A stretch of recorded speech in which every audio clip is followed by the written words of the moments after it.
2024 का चुनाव नज़दीक आ रहा है, तो सुहेलदेव भारतीय समाज पार्टी को कितनी सीटें मिलेंगे, ये भी खुलासा कर दीजिए। सुहेलदेव भारतीय समाज पार्टी को 80 सीटें मिलेंगी। ओम प्रकाश जी मंत्री कब बन रहे हैं? आपके इस प्रश्न ने एक हमको सीरियल याद दिला दिया, कौन बनेगा करोड़पति।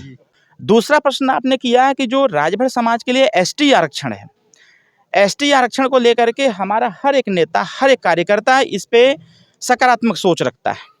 विरोधियों का काम है विरोध करना। भाई मैं एक बात जरूर कहना चाहूँगा, ये काम करना है सरकार को। अगर कोर्ट को ही आरक्षण राजभर समाज को दे देना होता तो ये आदेश पर आदेश, आदेश पर आदेश नहीं देता, तारीख पर तारीख, तारीख पर तारीख नहीं पड़ता। जब सरकार उसको स्वीकारता ही नहीं दे रही है तो आप तारीख पर तारीख लेते रहिए ना, लड़ते रहिए कोर्ट में। सरकार कहेगी नहीं करेंगे तो नहीं करेंगे।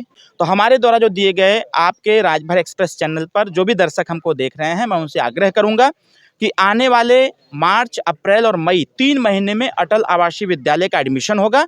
आप अपने बच्चों का ऑनलाइन रजिस्ट्रेशन कराइए, अपने बच्चों को उस स्कूल में भेजिए ताकि शिक्षा की गुणवत्ता में बदलाव हो।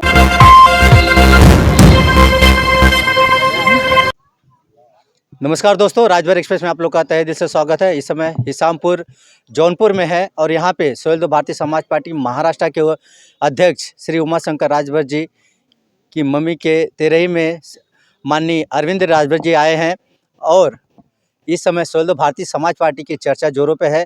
सभी को एक डाउट है कि ओम प्रकाश राजभर जी कब मंत्री बनेंगे, तो जानेंगे सुहेलदेव भारतीय समाज पार्टी के प्रमुख महासचिव अरविंद राजभर जी से कि ओम प्रकाश जी मंत्री कब बन रहे हैं। आपके इस प्रश्न ने एक हमको सीरियल याद दिला दिया, कौन बनेगा करोड़पति। तो कौन बनेगा करोड़पति में लोग करोड़पति बनने का आस लगा के रखते हैं और करोड़पति बनने के लिए हजारपति से चालू करते हैं और हर प्रश्न का जवाब देते देते, हर पड़ाव पार करते करते फिर लोग करोड़पति तक जाते हैं। उत्तर प्रदेश में सुहेलदेव भारतीय समाज पार्टी या फिर देश में जहाँ तक पार्टी का संगठन है, सुहेलदेव भारतीय समाज पार्टी का कोई भी कार्यकर्ता या पदाधिकारी परेशान नहीं है। परेशान हमारे विरोधी ज़्यादा हैं और परेशान हमारे देश और प्रदेश की मीडिया ज़्यादा है। हम निश्चिंत हैं, एकदम स्वस्थ हैं। मंत्री पहले थे तब भी सेहत पे कोई असर नहीं पड़ा, नहीं थे तब भी कोई असर नहीं पड़ा। लेकिन हाँ, एक बात मैं ज़रूर आपके दर्शकों को स्पष्ट कर दूं कि राजभर जी का तो मंत्री तो बनना तय है, उसका डेट टाइम सब पता है। वो तो 10 तारीख को घोषणा होना था, लेकिन एक ट्रेजेडी हो जाने के कारण पुराने नेता भारतीय जनता पार्टी के लालजी टंडन जी के बेटे आशुतोष टंडन जी की जो असमय मृत्यु हो गई, पूर्व में मंत्री भी रहे, विधायक भी रहे, तो जिसके वजह से ये मंत्रिमंडल विस्तार रोका गया है और उसका एक उचित समय भी निर्धारित हो चुका है। मैं आपके चैनल को नहीं बताऊंगा, ना किसी चैनल को मैं नहीं बताऊंगा, लेकिन ये जो हमारे तक है उसका एक डेट निश्चित हो गया है, स्थान भी तय हो गया है, कौन कौन मंत्री बन रहा है ये भी तय हो गया है। जिस दिन उसका डेट आएगा 1-2 दिन पहले हम सबको अवगत करा देंगे कि इस डेट में सब लोग माला लेकर तैयार रहेंगे और हम सब के नेता, हम गरीबों के नेता, सभी लोगों के प्रेरणा स्रोत और सबकी बुलंद आवाज़, सबके हिस्सेदारी की आवाज़ लगाने वाले हम सब के नेता माननीय ओम प्रकाश राजभर जी एक उचित समय पर और शुभ मुहूर्त में वो मंत्री पद, वो भी कैबिनेट मंत्री पद का वो जो है शपथ ग्रहण लेंगे। क्या इसमें एक बोलते हैं ना कि एक चमत्कार भी होगा, क्या आप भी मंत्री बनेंगे? देखिए, मेरी तो इच्छा नहीं है इस बार मेरी इच्छा 1% भी नहीं है, क्योंकि पिछली बार एक गलती हुई थी। मंत्री बनने के बाद व्यक्ति बंध गया था, मैं भी बंध गया था, मैक्सिमम टाइम ऑफिस में देना पड़ता था। इस बार मेरी जो व्यक्तिगत इच्छा ये है कि पार्टी के पदाधिकारी मंत्री बने, जो भी आयोग निगम के अध्यक्ष, उपाध्यक्ष, सदस्य जो भी मैक्सिमम लोग बने वो पदाधिकारी बने। बाबूजी मंत्री रहेंगे, एक और राज्य मंत्री बनेगा, मतलब 2 मंत्री मिलेगा एक प्रकार से सरकार में, बाकी निगम के लोग रहेंगे। तो इसमें हम इस बार अपना पूरा समय खाली रखना चाहते हैं सुहेलदेव भारतीय समाज पार्टी को संगठनात्मक मजबूती के लिए। और जो आम जनता की, आम जनमानस की जो समस्या हो उस पे हम लड़ सकें, उनसे भिड़ सकें, उनकी समस्याओं का निदान करा सकें। क्योंकि माननीय मंत्री जी जब मंत्री रहेंगे तो फ़ोन कर सकते हैं, लेकिन स्थान पर हम जैसे लोग अपने तमाम कार्यकर्ताओं को लेकर के जनता को एक उम्मीद दे सकते हैं कि जिस नेता की रिक्वायरमेंट है उत्तर प्रदेश में, वो नेता अब आसीन है पद पर, और उनके नेतृत्व में हम उन समस्त वंचित वर्गों की, पिछड़े, दलित, अल्पसंख्यक, सामान्य वर्ग के जो गरीब तबके के लोग हैं, ऐसे लोगों की लड़ाई लड़ने का काम करेंगे। जिस मुद्दे के साथ ओम प्रकाश राजभर जी भारतीय जनता पार्टी से गठबंधन किए, उनका मुद्दा जातिगत जनगणना प्लस फ्री शिक्षा और एसटी आरक्षण, क्या वो सब बातें सरकार मानेगी? देखिए, मैं सरकार में था, सरकार से इस्तीफ़ा दिए थे, हमारे एजेंडे को जब लोगों ने स्वीकार नहीं किया तो हमने इस्तीफ़ा दे दिया, क्योंकि हम एजेंडे के ही आधार पर हम गठबंधन किए थे। सरकार से हटने के बाद जब तक हम सरकार में रहे तो हमने सामाजिक न्याय समिति की जो रिपोर्ट एक प्रेषित करने की बात आई थी, उसका सर्वेक्षण जरूर कराया। कैटेगराइजेशन भी हो गया, उसका वर्गीकरण भी हो गया, 7-9-11 का रेशियो भी आ गया 27% का। जब इसको लागू नहीं किया और छोटे-छोटे मुद्दे जो थाने की थी, तहसील की थी, गरीब जनता की थी, दवाई की थी, शिक्षा की थी, इस पे बात नहीं बनी तो हमने इस्तीफ़ा दे दिया। लेकिन हाँ, एक बात तो स्पष्ट है, इस्तीफ़ा देने के बाद हमारे कार्यकर्ताओं ने दुगना मेहनत से काम किया। हमारे समर्थकों ने दुगनी मेहनत से काम किया, कार्यकर्ताओं ने दुगनी मेहनत से काम किया, हमारे नेता भी पूरी ताकत लगा के चले, हम लोग भी चले। उसका परिणाम यह निकला कि सुहेलदेव भारतीय समाज पार्टी के जो एजेंडे थे, उस पे हम सरकार में नहीं थे, उसके बावजूद सरकार काम कर रही थी। आपको याद होगा अभी विगत दिनों सामाजिक न्याय समिति के समकक्ष एक रोहिणी आयोग की रिपोर्ट प्रेषित की गई थी सेंट्रल गवर्नमेंट को। सेंट्रल गवर्नमेंट ने अभी 1.5 महीना पहले उसको स्वीकारता प्रदान की है, उस पे सर्वेक्षण भी सब कुछ हो चुका है। कैटेगराइजेशन के लिए अभी कुछ दिन पहले जिस दिन हल्फा मचा कि आज घोषणा राजभर जी का हो जाएगा, एक्चुअल में वो घोषणा का नहीं था, वो हमारा और राजभर जी का, मतलब माननीय नेताजी का अंडरस्टैंडिंग था। मैं नेताजी को 4 दिन पहले ही बता दिया था कि 27% आरक्षण के वर्गीकरण को लेकर के जो 3 अक्टूबर 2013 को इलाहाबाद हाईकोर्ट ने फैसला दिया था, रोहिणी आयोग की रिपोर्ट पर आज बैठक है। उत्तर प्रदेश से लोगों को बुलाया जा रहा है, सिर्फ उत्तर प्रदेश से नहीं, जहाँ जहाँ बीजेपी की गवर्नमेंट है वहाँ के लोगों को बुलाया जा रहा है, 27% को बांटेंगे। पहला तो वो था। दूसरा एजेंडा उसमें ये भी था कि मंत्रिमंडल विस्तार में मंत्री कौन बनेगा। ये मंत्रिमंडल विस्तार नवरात्रि में ही हो गया होता, लेकिन एक व्यक्ति विशेष को लेकर के ये सारी स्थितियाँ स्पष्ट नहीं हो पा रही थी, मामला फंसा हुआ था। वो नाम भी मैं बता दे रहा हूँ। सरोजनी नगर के विधायक है राजेश्वर सिंह जी, उनको भी माननीय योगी जी चाहते थे कि मंत्री बने, लेकिन सेंट्रल गवर्नमेंट की जो भी टीम है वो नहीं चाहती थी कि मतलब इस प्रकार की स्थिति उत्पन्न हो। और इधर से भी एक नाम को लेकर के यूपी से माननीय मुख्यमंत्री जी को आपत्ति थी, लेकिन धीरे धीरे बैठ करके बातचीत के माध्यम से सब कुछ स्पष्ट हो गया। सुहेलदेव भारतीय समाज पार्टी जो भी गठबंधन करती है अपने सिद्धांतों पर करती है, और मैं आपको स्पष्ट कर दूं आपके राजभर एक्सप्रेस चैनल के माध्यम से कि सामाजिक न्याय समिति की रिपोर्ट के समकक्ष रोहिणी आयोग की जो रिपोर्ट हो तो लागू होगा, पहली चीज। दूसरा प्रश्न आपने किया कि जो राजभर समाज के लिए एसटी आरक्षण है, एसटी आरक्षण को लेकर के हमारा हर एक नेता, हर एक कार्यकर्ता इस पे सकारात्मक सोच रखता है। विरोधियों का काम है विरोध करना। भाई मैं एक बात जरूर कहना चाहूँगा, ये काम करना है सरकार को। अगर कोर्ट को ही आरक्षण राजभर समाज को दे देना होता तो ये आदेश पर आदेश, आदेश पर आदेश नहीं देता, तारीख पर तारीख, तारीख पर तारीख नहीं पड़ता। जब सरकार उसको स्वीकारता ही नहीं दे रही है तो आप तारीख पर तारीख लेते रहिए ना, लड़ते रहिए कोर्ट में। सरकार कहेगी नहीं करेंगे तो नहीं करेंगे। अब वर्तमान परिस्थितियाँ कहती है, लेकिन सरकार में भी एक मजबूत वकील होना चाहिए। जिस प्रकार से न्यायालय में हमारे संगठन के साथियों का एक मजबूत वकील है, उसी प्रकार से सरकार में एक मजबूत वकील होना चाहिए। और मजबूत वकील कौन है, स्पष्ट दिखता है, वो स्क्रीन पर भी दिखता है, मंच पर दिखता है, हर जगह दिखता है। वो वकील हमारे हैं माननीय ओम प्रकाश राजभर। और हमारे संगठन के साथी, जो भी संगठन के साथी हैं, उन संगठन के साथियों के द्वारा कोर्ट के माध्यम से सरकार को आदेश दिलवाया जाता है और हम वहाँ पर उनका पैरोकारी करते हैं। हम सरकार के समक्ष बैठते हैं, मुख्यमंत्री के समक्ष बैठते हैं, प्रमुख सचिव गृह के समक्ष बैठते हैं, समाज कल्याण विभाग के जो प्रमुख सचिव उनके सामने बैठते हैं। और उसी का परिणाम ये रहा कि 17 जनपदों का सर्वेक्षण हो चुका है, बाकी अन्य गतिमान है। इसके साथ साथ अभी एक मसला और था, बार बार आपत्ति जताई जा रही थी सरकार के ही माध्यम से, जो पूर्व की सरकारें रहीं, कि राजभर और गोंड का रोटी बेटी का संबंध है। हमने कहा पहले इसको तोड़ने की आवश्यकता है। हम लोग मिले, जिस दिन मिले 4 दिन के बाद पेपर में गजट हुआ कि दूर दूर तक किसी भी एंगल से राजभर और गोंड समाज का रोटी बेटी का संबंध नहीं है। तो ये अंडर प्रोसेस है, ये काम चल रहा है। अब इसको कोई ये कहे कि हर कार्य का वेटेज ओम प्रकाश राजभर अरविंद राजभर ले लेते हैं तो उनका विषय है। हमारा विषय ये है कि सरकार में मजबूत पहल होनी चाहिए।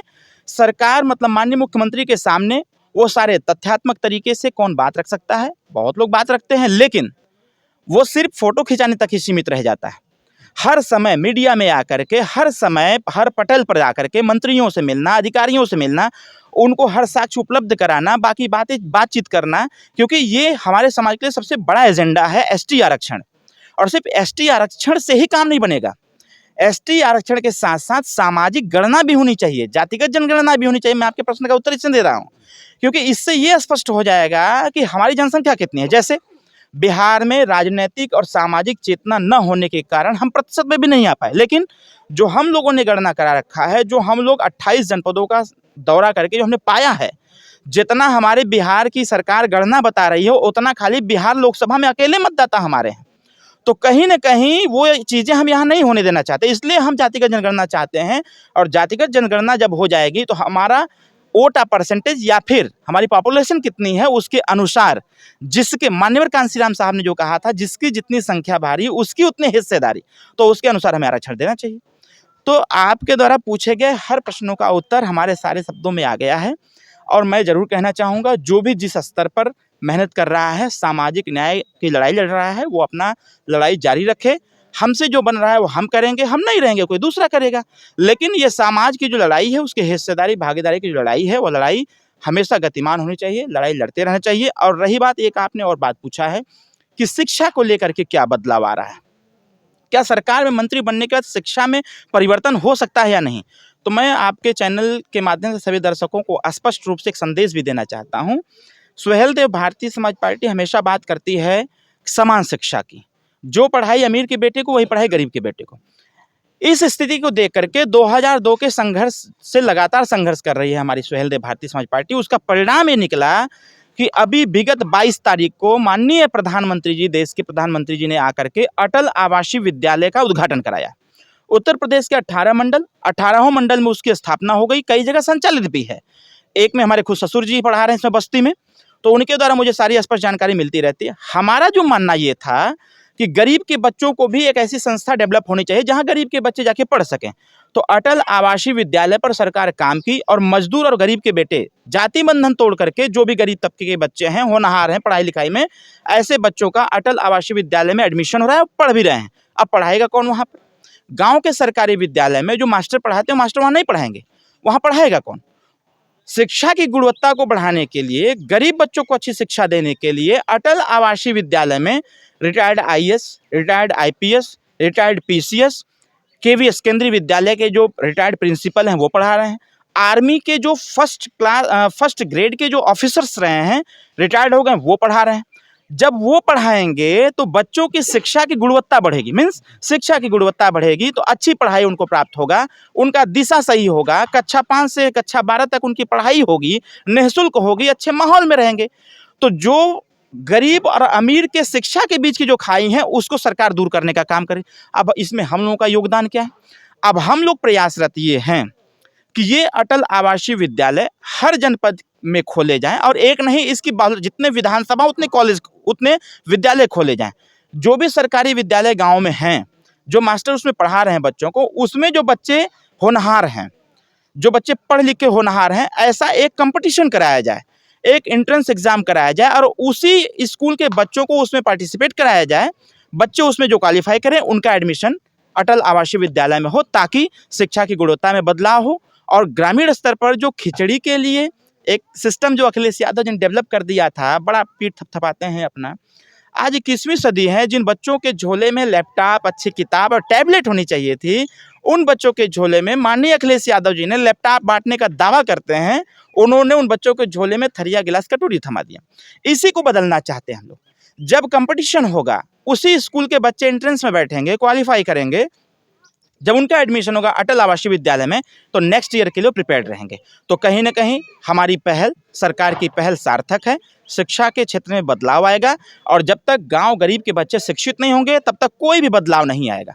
और ये सामाजिक, राजनीतिक, शैक्षणिक और आर्थिक बदलाव तभी आ पाएगा जब जागरूकता आएगी, इसकी जानकारी होगी। तो हमारे द्वारा जो दिए गए आपके राजभर एक्सप्रेस चैनल पर जो भी दर्शक हमको देख रहे हैं, मैं उनसे आग्रह करूंगा कि आने वाले मार्च, अप्रैल और मई 3 महीने में अटल आवासीय विद्यालय का एडमिशन होगा। आप अपने बच्चों का ऑनलाइन रजिस्ट्रेशन कराइए, अपने बच्चों को उस स्कूल में भेजिए, ताकि शिक्षा की गुणवत्ता में बदलाव हो, गरीब के बच्चे भी अच्छी पढ़ाई करके वो आगे बढ़ सकें। सबसे फाइनल बात मैं एक बात और कहना चाहता हूँ, जो लड़ाई हम लोग बीच में छोड़ के वापस चले आए थे, सरकार से हट गए। बीएसपी की गवर्नमेंट ने बनारस के लालपुर में ISPCS कोचिंग सेंटर खोला हुआ है, ट्रेनिंग सेंटर खोला हुआ है। हमारी इच्छा ये है कि अटल आवासीय विद्यालय का अगर निर्माण हो गया है, 12 तक बच्चा पढ़ लिया, तो उसके बाद क्या करेगा? तो उसके बाद की स्थिति स्पष्ट करने के लिए नेताजी की ही लड़ाई की देन रही कि उत्तर प्रदेश के 75 जनपद में से 10 जनपदों में IAS IPS कोचिंग सेंटर खोले गए हैं। हमारी इच्छा ये है कि उत्तर प्रदेश के हर जनपद में खोल दिया जाए, ताकि अटल आवासीय विद्यालय से पढ़ा हुआ बच्चा का सीधा डायरेक्ट एडमिशन उसमें हो और वहां पर ISPCS कोचिंग सेंटर में वो जाए, वहां पर पढ़ाई करे और कंपटीशन में बैठे, क्वालिफाई करे। हर गरीब का बच्चा सामाजिक न्याय के अनुसार, जिसकी जितनी संख्या भारी, उसकी उतनी हिस्सेदारी और भागीदारी के अनुसार वो बच्चा IAS IPS और PCS बने, अच्छे रैंक पर जाए। उससे समाज का नाम रोशन हो, गांव का नाम रोशन हो, और उससे एक आने वाली पीढ़ियों को, आने वाली नस्लों को एक जानकारी मिले, प्रेरणा मिले कि मुझे भी पढ़ाई लिखाई पर ध्यान देना चाहिए, जिससे कि हमारे परिवार, हमारा समाज आगे बढ़ सके। चलते चलते आखिरी सवाल, 2024 का चुनाव नज़दीक आ रहा है, तो सुहेलदेव भारतीय समाज पार्टी को कितनी सीटें मिलेंगी, ये भी खुलासा कर दीजिए। सुहेलदेव भारतीय समाज पार्टी को 80 सीटें मिलेंगी। और 80 सीटें जो मिलेंगी, हमारा लक्ष्य ये है, क्योंकि 18 तारीख को जब माननीय प्रधानमंत्री नरेंद्र मोदी जी से हम लोगों की मुलाकात हुई थी, जब एक टेबल पर बैठ कर हम लोग खाना खा रहे थे, तो मैं तो धन्यवाद दूंगा भाई अपने सभी कार्यकर्ताओं को।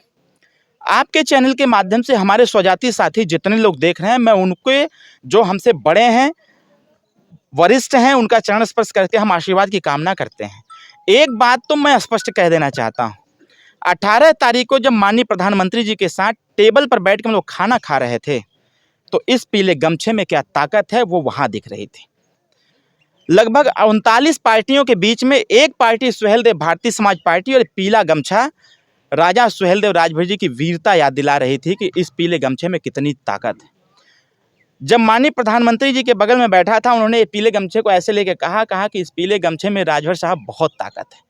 उस दिन मैं समझ गया कि इस राजभर समाज में कितनी ताकत है, जो इतिहास गवाही देता है चिल्ला चिल्ला करके। इस देश में जो मुगल शासक आए थे, जो विदेशी आक्रांता आए थे, उनसे जो लोहा लिया था, इस देश को पुनः सुरक्षित किया और हिंदुत्व को स्थापित किया। ये राजभर समाज, राजभर के योद्धाओं ने इस चीज़ का याद दिला दिया है देश के माननीय प्रधानमंत्री जी को। मैं अपने स्वजाति साथियों को बहुत बहुत बधाई और शुभकामनाएं देता हूं। और उसी दिन एक संकल्प लिया गया है कि उत्तर प्रदेश की 80 सीटों पर सुहेलदेव भारतीय समाज पार्टी NDA गठबंधन चुनाव लड़ेगा, और 80 सीट जीत करके हम लोगों को वो लक्ष्य को प्राप्त करना है। इसलिए सीट का कोई मायने नहीं रखता, लेकिन हाँ, इतना जरूर रखेंगे आपको, हम जाते जाते ये बात जरूर कहेंगे कि आपको इस बार के पार्लियामेंट में 24 के चुनाव के बाद ये पीला गमछा जरूर दिखेगा आपको। बहुत बहुत धन्यवाद। तो ये थे सुहेलदेव भारतीय समाज पार्टी के प्रमुख महासचिव अरविंद राजभर जी। बहुत जल्द, खुलासा तो नहीं किए, लेकिन बहुत जल्द ओम प्रकाश जी मंत्री बनेंगे। अब देखना है कि यह तारीख कब देखने को मिलती है। मिलते किसी अगली वीडियो में। जय हिंद, जय भारत। जय